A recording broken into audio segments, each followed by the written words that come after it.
Hello and welcome back to Mirror's Signal podcast. This mini-series is brought to you by Talking Send with Dr. Julia Malkin MBE, which is a Patreon page where members get access to a large number of videos to help you understand your neurodiverse learners on driving lessons. This mini-series is 10 episodes with Julia, going through 10 tips for teaching neurodiverse learners. I hope you enjoy these episodes. So, welcome, Julia, and thank you for taking the time to do this. This is the first mini series that I've done on the podcast, and who better to have than Dr. Julia Malkin MBE joining me for this and sharing her 10 tips for teaching neurodiverse learners. So, Julia, before we get in, how are you doing? Fine, thank you. Thanks very much. It's Good. nice to be here. Thank you for inviting me on, John. Yeah. That's all right. It's an absolute pleasure. I'm looking forward to seeing where we go with this. We was discussing before we started recording, but you do loads of work. You're a specialist with neurodiverse learners. So can we get straight in with these tips for teaching neurodiverse learners? Can you Yeah. give us your first one? Well, the first thing to do is to prepare, I think, for an entirely different pupil to enter your car because of what they will see. Even the reason why they learn to drive is different from yours. So even before you meet this person, you got to gear yourself up for the difference. And being prepared for the difference in the brains and the difference in the way these people view the world. The world, as you know, that you can see around you, has been made by neurotypical people for neurotypical people, and us neurodiverse people, people like me, because there's more of you and less of us, we have to fit into the world you've designed. So the world is built by and for neurotypical people. That's everyday people. And everyday people, there's loads of those. It's just the fact that we're not very many of them. So therefore, their world is a place where we neurodiverse people have got to try to fit into. And sometimes fitting into that world's very, very difficult. So the first thing you'll notice is you've got a person that's got a different outlook on the world itself. And a lot of times, especially for autism, it comes through as fear. With ADHD, it can come through as worry. And anxiety, I think, is more associated with bare dyspraxia. So when you find neurodiverse people that might be more nervous, more frightened, more worried than everyday learners when they first get into your vehicle. These behaviours could be worse if they've been to other instructors before you. And that's because if they've been to others, they could have more fear, they might be worried about another instructor, it's going to happen again. They're going to get to a stage where won't be able to teach me anymore, and that's it. To the neurodiverse person, it can feel as if the world's deliberately poised against them. Sometimes they feel as if even that the neurotypical people are conspiring against themselves to make sure their world is completely isolated from us lot. So we have a very, sometimes it might appear to be to a neurotypical person, everyday person, might look at us and think our views might be a bit warped, a bit weird, strange. We've been called names like that before. We've been called weird, we've been called strange because of our look at the world. The way in which we see the world and how we see it is totally different. And you've got to be prepared for that difference. So be prepared for different opinions and ideas, different ways in which we perceive the world to be.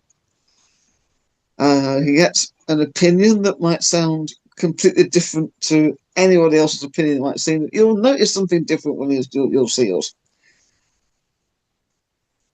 And because the world's a different place, we might have tremendous loss of confidence.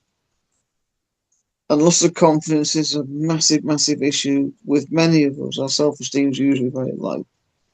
And that's because by the time we reach driving age, you're trying to survive in your world for as long as you can, do your best. And we've struggled and fought, and it's been a constant battle all the way up.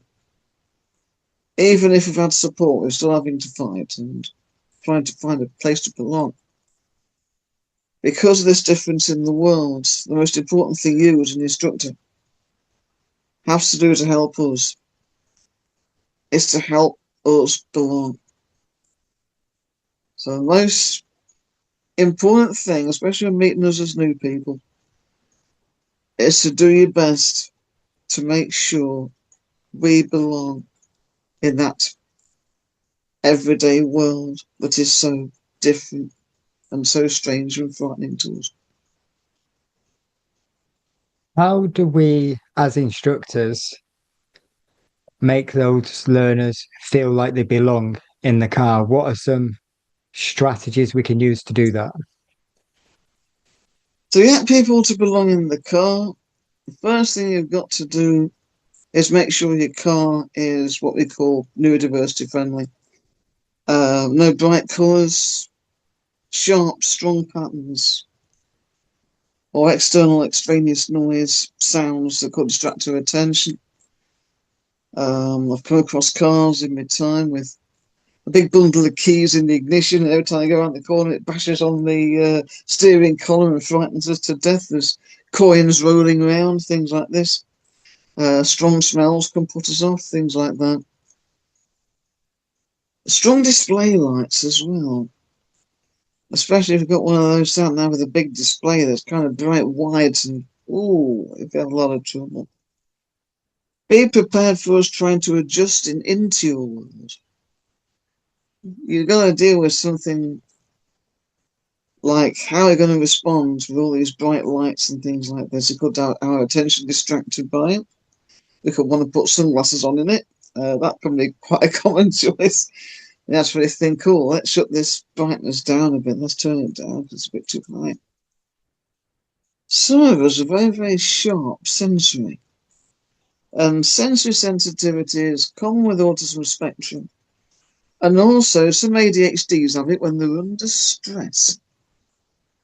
So any sharp sound, any smell, anything bright, multicoloured. If you're making a car neurodiversity friendly, then it's very important to dress in plain clothes. You're not having anything bright, loud, patterns in front of us. That really puts us off because we're looking at you rather than watching the road. Things like this. Any aids that you use, make sure the display is not on too bright a setting if you've got an old iPad on or anything like that. Because sometimes I borrow other people's phones and they say, look at this. And the first thing I got to do is turn that brightness down. Make sure the colour doesn't dazzle. Make sure any communication is easy to follow on any aids that you use in the car. Make it as friendly to us as you can possibly get it. You have to prepare for us to get more nervous than the everyday person, even to sit in that front seat. So sometimes to reduce the nerves, I often say to instructors, why don't you meet your pupil? Before your lessons are due to start, see if you can find a place at the pupil's home. That's their kind of neutral zone. That's their good zone, right? You know that there's a friendly zone for them. Just to meet up with your person and show them you can't. And even to have them go around and have a nosy around it and sit in it. And so that's breaking through that initial step with the nerves. The first introduction to that car means I'm going to meet a new person and to see something that's new to me that's this particular vehicle. But I can do it under my own volition. I'm not going to go in there and have a load of instructions in my face when I'm not ready. I'm not committed to do anything. If I want to sit in that seat, that's my choice. If I want to get in that car, it's my choice whether to sit in it. If I don't want to, that's fine. My instructor will say that's okay.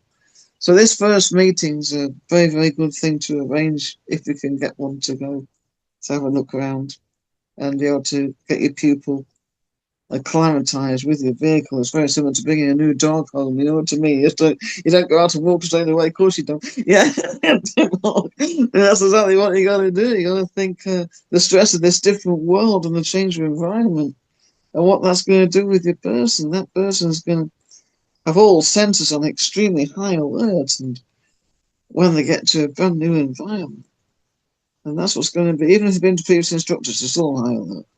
Remember that as well. So this first tip is very much be aware of the different stresses, manage those stresses as best as we can, and minimize them as much as we can. So being aware of all the kind of sensory areas that you've mentioned, minimize them, but also be aware of the additional stress that might be coming into the car just because of the learner stepping out of their comfort zone. That's right, yeah. Some things there I'd not considered, and some excellent tips, and hopefully some things that the listeners will find just to have a think about and maybe look at what tweaks they can make if needed in their lessons, and especially before taking on that new learner and maybe introducing themselves before they get in the car. I like it. There we go. There is tip one from Julia. We have another 9 lined up, so stay tuned for next week. But for now, Julia, thank you. Thanks very much. So thank you for listening or watching that episode. If you would like more information from Julia, or you would like to learn more about teaching neurodiverse learners, you can find all the information in the description, or you can sign up to the Patreon membership. Just search for Talking Send with Dr. Julia Malkin MBE. Thank you.